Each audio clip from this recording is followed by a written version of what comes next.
questions regarding yesterday's subject?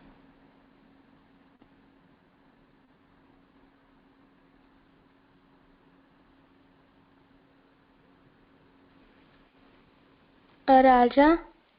Yes. Can you explain the difference between Upasana and Bhakti, or are they the same? Though there is not much difference, it means we can use both these terms as synonyms as well, but generally the term Upasana is used for Maryada Bhakti, for puja, while Bhakti is used for Pushtimargiya Seva, the divine service.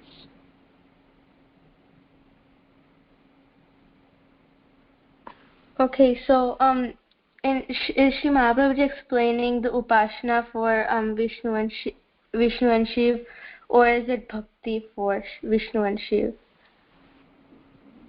Both can be possible.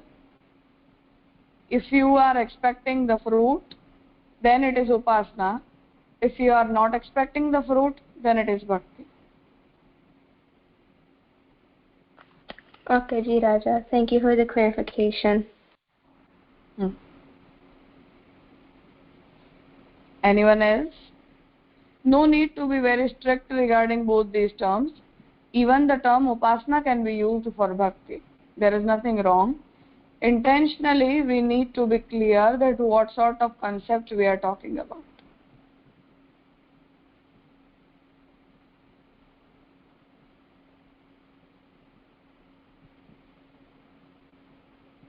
Yeah.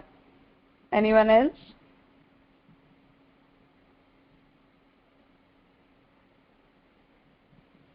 Okay then, go for the next slok. Ji Raja, should I summarize yesterday's topic? Yes. Okay, so yesterday we learned how it is important for the being to be a devotee of any deity in order to obtain a particular fruit. And this means that we need to have complete dedication towards either Vishnu or Shiv. And so we learned how Sharanagati means surrender, and then Samarpan is to dedicate. And these are the two main concepts of Pushtimar, but Sri Vallabhacharya did not initiate or originate these concepts for the Sampradaya. But overall, these concepts are important for serving any deity, whether it is Vishnu or Krishna or Shiv. So it is not possible to obtain anything like salvation or worldly desires without devotion. And so we also learned how the jiva is imperfect by nature. And so after we were created, Bhagwan has attached avidya shakti upon the jivas. And so this has led us to be bound by ahanta or mamta or I-ness or minus. And so under this effect, one does not identify with ourselves to be a particle with Brahma, but we rather attach a particular identity, be it our name, profession, etc. And so worldly objects are related to us as our own, but the bad effect of this is that we get bound with worldly relations and attachments and take us away from the salvation or the Almighty. And so one can attain salvation by performing Sankhya and Yoga, by following both of these methods, or they can perform Navdha Bhakti as well. And so by performing this ninefold devotion, a soul can accomplish all the deeds from the worlds. And so any fruit earned by Vishnu or Shiv can be obtained through complete devotion. And so by the 16th verse of this Granth, it is taking the souls towards having complete devotion. And this is explained through the sake of obtaining devotion, but it is also applicable towards our own sampradaya. So this also means that we need to dedicate ourselves, any objects that we possess, in the feet of Krishna to show our devotion for him. And so when a being does obtain this devotion, it is considered to be the most superior fruit. This is because the deity also becomes attached with the devotee, and Bhagwan can also surrender himself towards his favorite devotee. And so this shows how powerful devotion is in the form of love and bhakti, but without the grace of Bhagwan, it is not possible to obtain any type of fruit. And this is where the seed of devotion lies, because Bhagwan needs to place the seed of devotion into a devotee's heart, and when that grace is applied, that is when anybody can obtain any type of fruit. And then we learned about the Navdha Bhakti. So the first step is Shravan, which is to read or listen to the scriptures through which we can understand the divine acts of Bhagwan from a devotee. So having a common person, so like a Vaishnav, is very important for the company in order to concentrate upon Bhagwan. Kirtan is to sing or speak and remember the form and the divine acts of Bhagwan. Smaran is to remember what has been heard, spoken and read. Padasevan is to just do the divine service of Bhagwan. Archan is to worship the devotee as per the scriptures, because the scriptures explain us the different ways that we can be devoted, and by performing these methods we can advance in our marg. Then Vandan is to bow down, and so bowing down itself is a physical activity, but bowing down with the feeling of emotion of the servant-master relationship is what should be done. And then Dasya is to consider ourselves as the servant of the Lord or as a slave, and so here we must remember the relationship between the servant and the master and how we should be realizing the divine form of the Lord. And then 8 is Sakhya, which shows how we should have a spontaneous gesture towards the Lord, and this should be done out of love as well. And then the final step is Atmanivedan, which is the final step, and this is also equal to Samadhi. This shows the complete surrenderance of oneself along with all the belongings. And so just like the condition of Samadhi in the Yoga Marg, Atmanivedan is the result of the devotional marg. And so when the devotee is surrendered, it shows the complete dedication. And so here, the salvation, there are 5 types of salvation. And so the first one is Sayujya, which is when we are assimilated into the form of the Lord. Sarupya is how the devotee is attaining a similar form of the deity. Samipya is when we attain a body which in the divine abode of the Lord. And so here this is like when we also serve the Lord there, either whether it be Vaikuntha or Kailash. And then the 4 is Sarsti, which is when we attain a similar power and then use this power in serving the Lord. For example, the devotees staying in Vaikuntha use these powers to serve Bhagwan and fulfill these activities.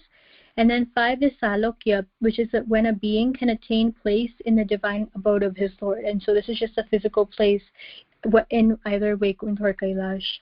And so the difference between the 2 methods of Sankhya and Yoga versus the Parashari Moksha is that in Sankhya and Yoga, a soul of a person becomes free of the subtle and gross body and attains salvation in some place in the universe. However, in Parashari Moksha is like a more particular type, and these types of salvation is obtained by eligibility of the deity, of the devotee, and the deity provides fruit after being satisfied with the devotee.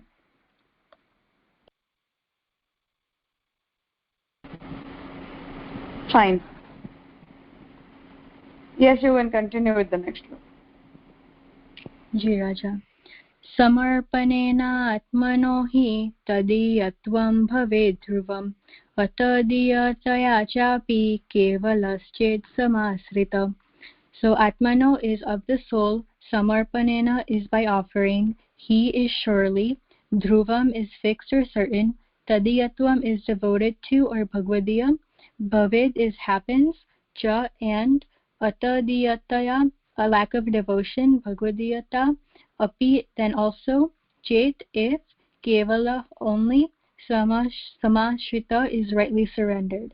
And so the meaning shows that the only method for attaining the divine grace of Lord is to surrender oneself completely along with all his belongings, which is known as samarpan. If the being is not able to surrender himself completely, in that case he must take refuge in the Master. So explanation. Sri Mahaprabhuji coins terms for initiating the concept of devotion here. 1. Tadiyata samarpan, devotional surrenderance, and 2. Tadashray sharnagati, taking refuge in Lord. Both these concepts have been included here to explain the worshipping part, since even the deities would provide worldly and outer worldly results only if the being would have these 2 emotions in his heart. But immense devotion towards Bhagwan without expecting anything as a result makes the being capable of attaining Bhagwan Shri Krishna himself. So to summarize this, it says that how we should be doing both Samarpan and Sharanagati. So Samarpan is dedication of us and all the objects towards Bhagwan, and then Sharanagati is to take refuge in Bhagwan. And so here, if we are not able to dedicate all of our belongings towards Bhagwan, then we should at least be able to take refuge in Bhagwan. And this is like illustrated through like the phrase like Shri Krishna Sharanam Mama, which shows how if we don't do anything, we should at least be taking refuge in the feet of Shri Krishna, because this shows how, because if we're not expecting anything, if we're just taking refuge, we know how we realize the form of Bhagwan, and how in order to just have the first steps towards taking any place in this marg, we should at least have complete refuge towards Bhagwan in the first place. Fine. As we understood yesterday, from the topic of devotion and Sharanagati, Mahaprabhuji is initiating these concepts in general for Pushti Sampradaya as well. So, who's that? Please mute your phone. Yeah. So here Sri Mahaprabhuji explains that the only method for attaining the divine grace of Bhagavan is to surrender oneself completely along with all our belongings, and that sort of feeling or surrenderance towards Bhagavan is known as Samarpan. And if the being is not able to surrender himself completely, in that case he must take refuge in his master. It means, for example, dedication of all my sensory organs, body and belongings is not getting possible for me. Like in Pushti Marg, if for example, if I am not capable of performing seva of Shri Krishna, then what's the option do I have? So Mahaprabhuji says that it's okay if seva is not possible for you, then mentally just be in the refuge of Lord. Even by having that feeling of considering Bhagavan as your master, by taking refuge in him, a person can be dedicated towards.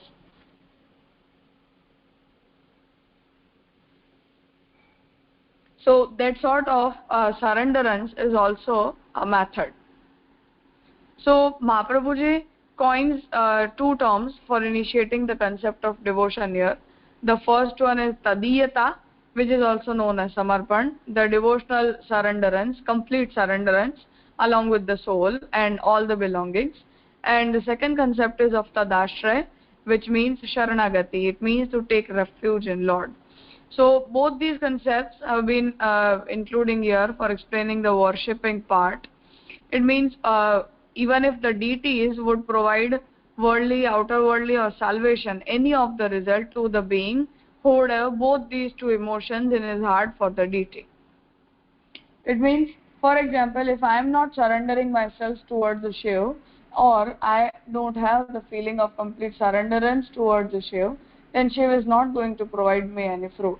As I said in the last class, that by visiting the temple of Shiva once a week, or for example, if I want to attain some fruit, then all of a sudden I'll start visiting the temple of Shiva regularly, and then it's fine. After attaining the result, it's completely over. So like use and throw type methods is not applicable in Hinduism.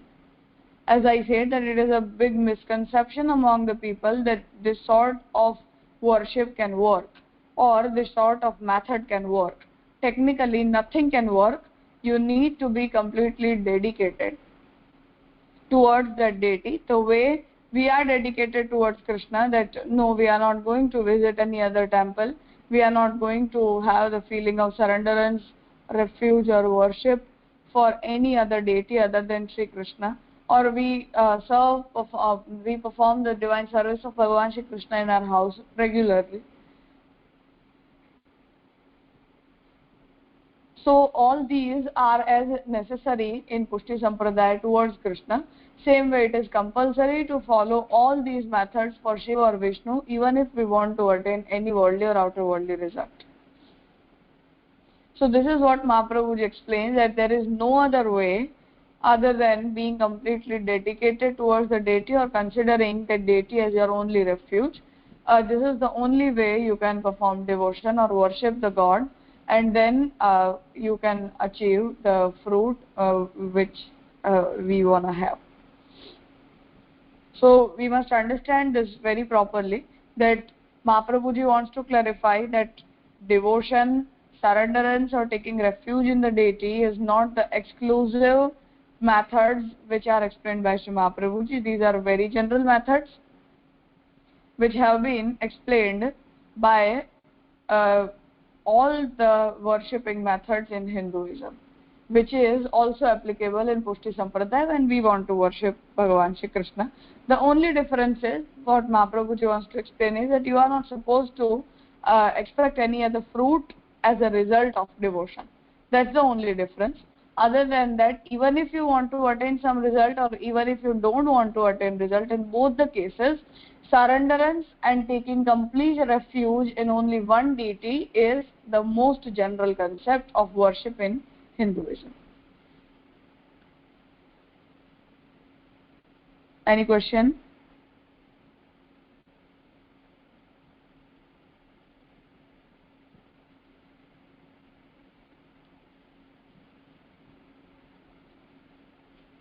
Anyone wants to ask anything?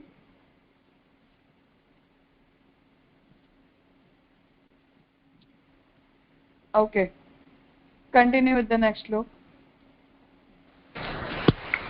तदाश्रय तदीयत्वा बुद्धे किञ्चित् समाचरेत् स्वधर्ममनुतिष्ठन् वै भारद्वै गुण्यमन्यथा तदाश्रय तदीयत्वा बुद्धे. To understand the devotion and refuge towards Bhagwan. Swadharmam, one's own dharma. Anustithan, by performing. Kinchit, something. Samacharit, put into practice. Anyatha, otherwise. Bharadvaigunyam, double burden. Meaning, as to attain refuge in Bhagwan and his divineness, we should perform total surrenderance and our duties as preached in Vedic treatises, which are Varnashram Dharma, along with ninefold devotion towards him. While being in the early stage, if a person stops following scriptural ordinances, he would have to bear double sin or burden. Explanation. Along with being a devotee, an individual being has attained the gross body and subtle body and possessed the emotion of considering the body to be his real form. He develops minus for worldly objects, and therefore it is necessary for that being to fulfill his duties towards his family, friends, belongings, body, society, nation, etc.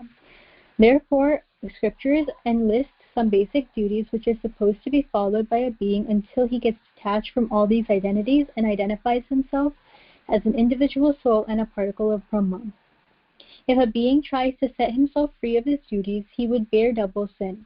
Therefore, until the moment a being doesn't identify himself as a servant of the Lord and loses his worldly emotions consisting of his I-ness and my-ness, along with the ninefold devotions, he has to follow the scriptural ordinances and worldly duties. So this means that when the jiva was created, Brahma attached Vidya Shakti upon us, and this is how we're led to be bound by Ahanta and Mamta.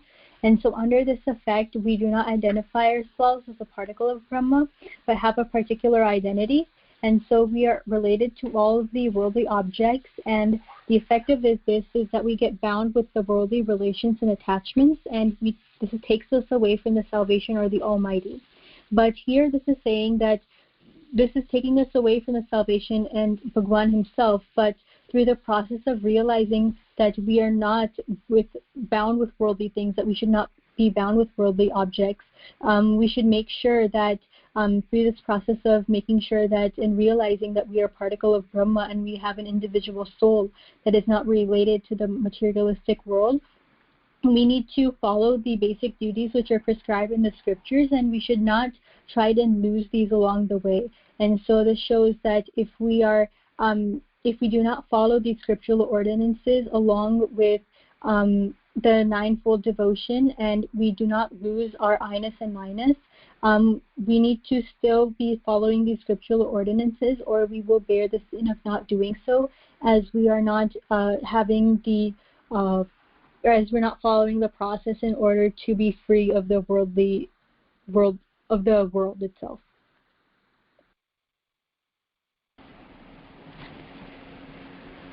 Fine. So here Mahaprabhuji explains that Tadashraya and Tadiyata. Tadashraya will mean Sharanagati and Tadiyata will mean Samarpan. So as to attain refuge in Bhagavan and his divineness, we should perform both these methods. being in the refuge of Bhagavan and being surrendered towards Bhagavan. And our duties, along with the devotional methods, is supposed to be followed. And those are the duties which have been explained in the scriptures, which are Varnashram Dharma. It means Varna Dharma and Ashram Dharma, as we had understood before. These are the duties which have been prescribed by the scriptures. So, along with the ninefold devotion towards Bhagavan, it is compulsory for a being to follow the Varnashram Dharma. While being in the early stage, if a person stops following the scriptural ordinances, then he would have to bear the double sin, the double burden, because according to the scriptures, we are not attaining any fruit at the end by following Varnashram Dharma. But if we are skipping the Varnashram Dharma, if we are not following the Varnashram Dharma, then obviously we are going to attain the sin because of being so. So here it explains that along with being a devotee, as an individual being has attained gross body and subtle body, and we even possess the emotion of considering the bodies to be our own, and we consider our body to be our real form. We develop minus for worldly objects, and therefore it is important for the being to follow all the duties which are related to the body. It means Brahman, Kshatriya, Vaishya, Shudra are not the identities of the soul, but these are the identities of our body. Same way, the body remains in the Brahmacharya ashram, body remains in the Grahastha, Vanapastha, Sannyas ashram.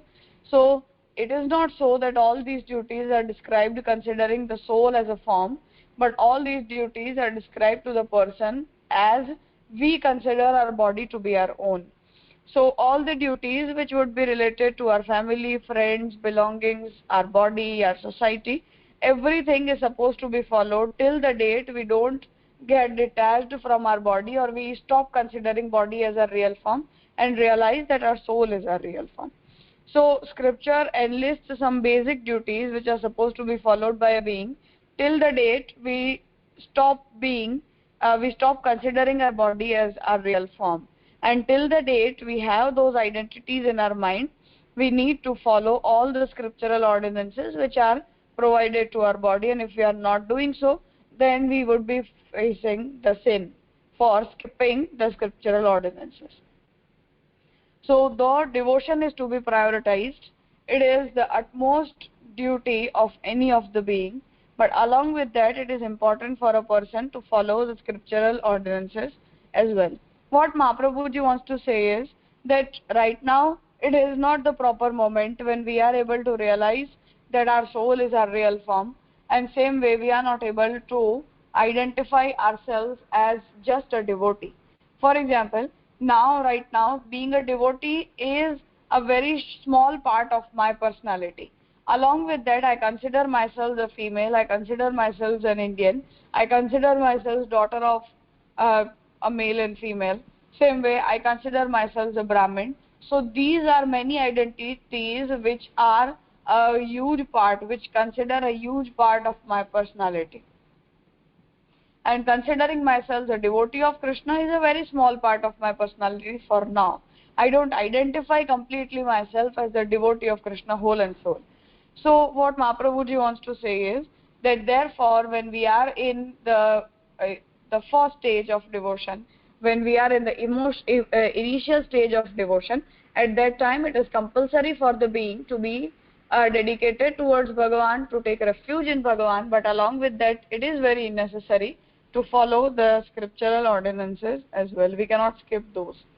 The very day we start developing the emotion that we are whole and soul just a devotee of Krishna, we don't possess any other identity along with being a devotee of Krishna, that very day we can skip all the scriptural ordinances and can stop following all the scriptural methods as well.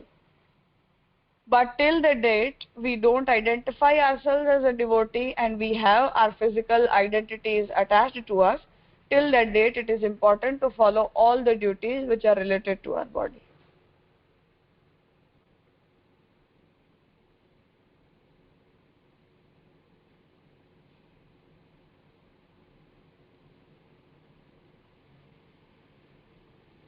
Any questions? Ji Raja, I have one question. You are not audible. Can you keep your microphone nearer, please? Dhanvat Pranam Raja, I had one question. Yes. So is Varnashram done? Still, can we still follow it when we are in the age of the Kali Yuga? To the best of our capacity. Not completely, but to the best of our capacity, we must. What about Varna Sankar people? They are not supposed to follow the duties of any Varna, but Samanya Dharma are supposed to be followed. Ji Raja, thank you. Anyone else?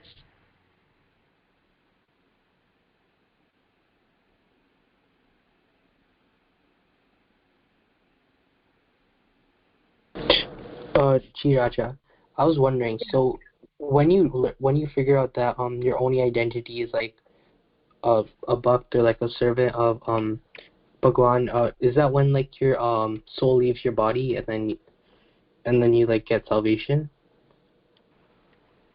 Yes.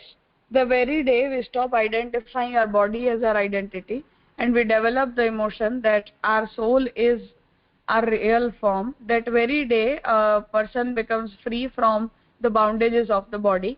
Though the previous karma which are remaining, it means the result of the karma we haven't bared yet, it is supposed to be uh, completed. It means a being has to be out of those things, and after that, the once we are done with all our previous karma and we have bared the fruit, the good and bad fruit of all the karma we have for us, that person becomes free from the attachments of the body.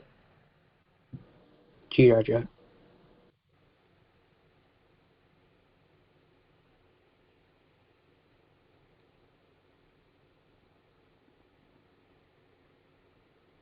Anyone else?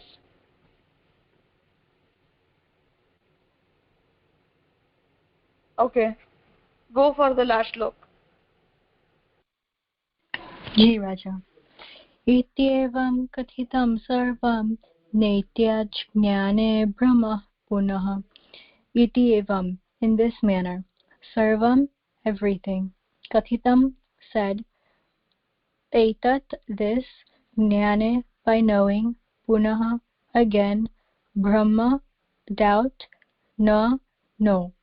Meaning, this is how all the principles from scriptures have been described in a nutshell. After understanding all of these, there won't remain any doubt. Explanation. Sri Mahaprabhuji has clearly talked about the four Purusharthas as explained in the Vedic scriptures. The purpose behind this explanation is to make sure that a Pushti being must not have a goal for attaining dharma, earth, kam, and moksha. If a being develops a selfless desire to perform devotion to Bhagwan, only then can a being be considered eligible to be initiated in the devotional path of Pushti. So here, this is the conclusion to what has been said in this Granth. And so at the beginning, we talked about the four Purusharthas and the difference between Pushti Marg and the devotional path versus just the guidance to follow the Dharma, Earth, Kam, and Moksha in order to attain Moksha at the end finally. So here in the devotional path, as we've mentioned before, that in order to follow this path in the first place, we need to have selfless love and devotion. So that means that we are doing everything without the expectation of getting moksha at the end.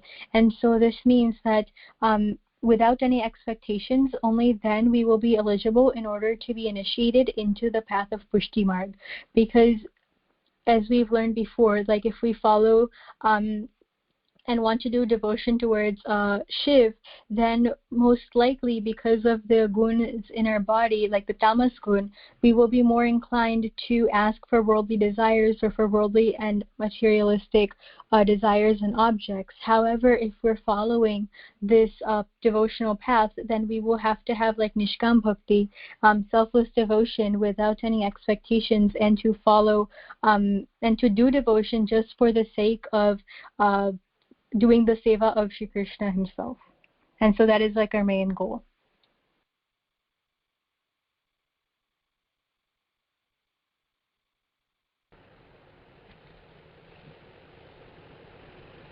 So here Mahaprabhuji concludes this grantha by saying that all the scriptural ordinances to be summarized regarding the Purusharth have been done here.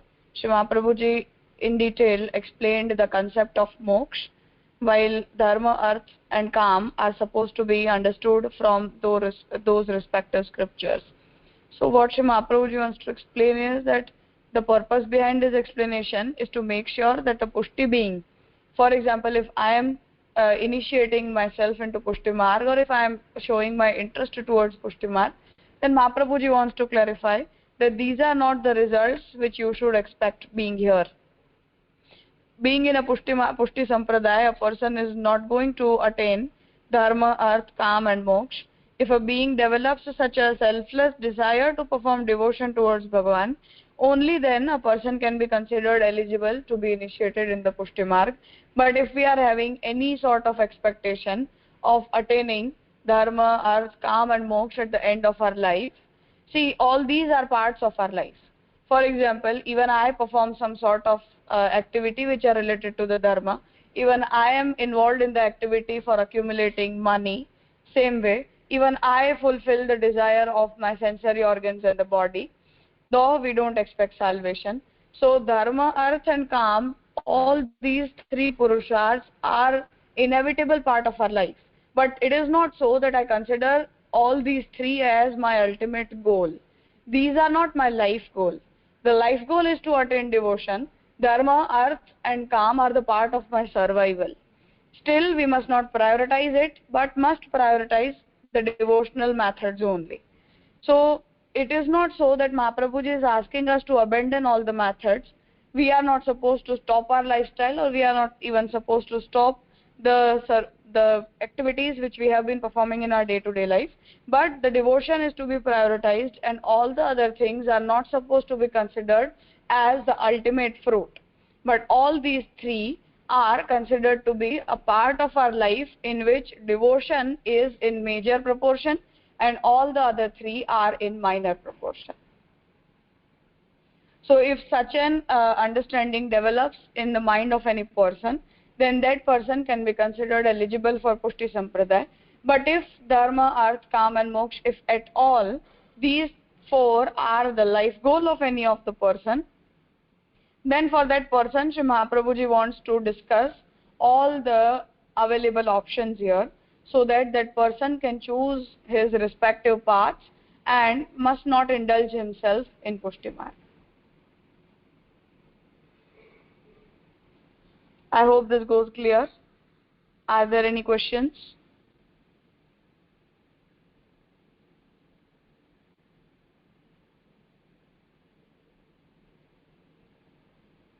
Okay, so here we are concluding with the study of Balbodh.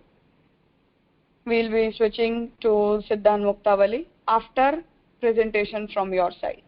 Now for this text, the method of revision will be that I will speak out the shlok, and without opening the text, you people would be summarizing the subject as explained in the verse. Will that be okay with everyone? I want response from participants. Ji Raja. Will you? Yes. Ji Raja. Okay, fine. Then remain. Don't open the book. Don't open the text. I'll speak out the shlok, and you people are supposed to summarize the subject as explained in the shlok. Go through the two charts which are explained in, which are provided as illustration at the end. These two charts are summarizing the whole text. So we'll take the summary from all of you, prepare the granth properly, and we'll be continuing with it in the next session. If at all there are any questions regarding the whole text, we can discuss those before presentation. So if anyone has to ask anything, then go through the text, ask if there is something. We'll discuss the questions first of all, and then we'll go for the revision part. We are concluding here for today's session. Danat Pranam Raja.